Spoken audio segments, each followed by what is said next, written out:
Hi, welcome to the Gear Garage. My name is Zach, and this is my little show about whitewater things. And in today's episode, I want to have a little discussion about when to use a throw bag. This got prompted. I just saw this awesome video that another YouTuber, Alex Barnum, put on YouTube, and I'm going to put a link down in the show notes. You should watch that. Maybe just stop this video, click that, because that video is awesome and it's really instructive about a good example of when a throw bag was not used. And I think that's really important that we don't always just assume when you have a problem, you throw a throw bag. And so that's kind of the discussion I want to have is about when to throw a throw bag and when it's appropriate, maybe, and when it's not appropriate. And this happens, a lot of people take rescue classes or guiding classes or whatever, and they learn how to throw a throw bag, but there's not a lot of time put into like when to use it or some of the discussions of when to and when not to use it. And quite honestly, it's pretty judgment based. There's not always answers that are correct. So I'm going to give some guidelines about things that I feel when they should and shouldn't be used. But these aren't always and nevers. It's not like you always do this and you never do that. These are just like some ideas, some considerations you should have for throwing a throw bag. So I'm going to start, and again, you should watch this video. So if you stop watching this and watch the Alex Barnum one, awesome. Just go down there and click it. You'll learn a ton. If you want to keep watching, and I'll remind you to watch this video at the end, that's cool too. So I have some things just not to do. And these are just some guidelines that I have from, again, experience and talking to people about things that have happened. And one of the big ones is not to throw a throw bag from a raft. There might be times you need to, but I'm going to say like 99% of the time, you shouldn't throw a throw bag from a raft. And that's because it creates some unintended consequences that you probably haven't thought of already. And just having to do with like the boat wrapping around people in the raft. And then what do you do with the rope when it comes in? If you're in a raft, you should typically just go get the person, right? You're in a vessel, so you can actually go to the person instead of throwing a throw bag and dealing with all of that. So first of all, I wouldn't throw these from a raft.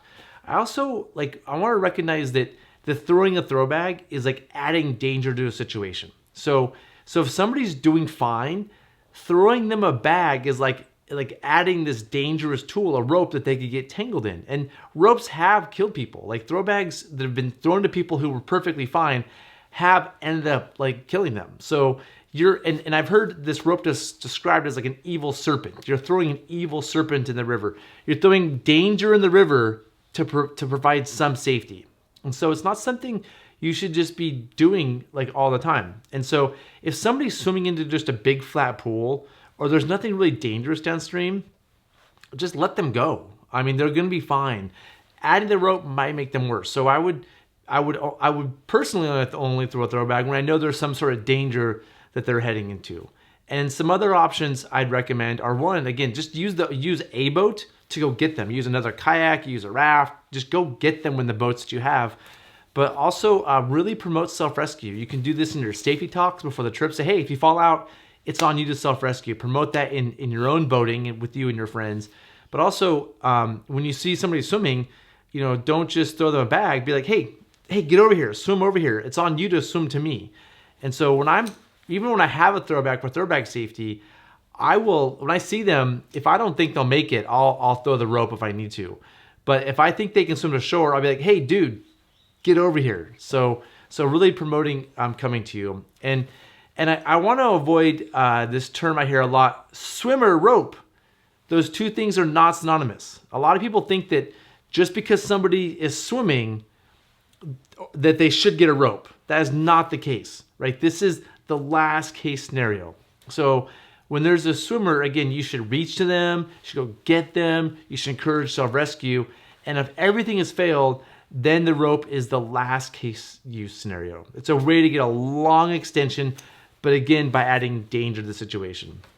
And just on a side note, another pet peeve of mine is when people have swimmers, they always blow their whistle. So there's times when I'm looking at a swimmer, I'm handling them, and then somebody upstream blows a whistle for that swimmer. Well, I'm assuming something worse is happening, right? Because they're blowing a whistle. So I will then turn my head and look at them, because by blowing a whistle, you're asking for attention on you.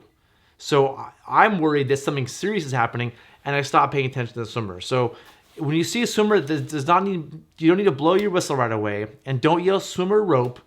When you see a swimmer, make sure that they're seen, and if nobody sees them, then blow a whistle, right? But like, if you need people's attention, blow the whistle. But like, when everybody sees a swimmer, go get that person.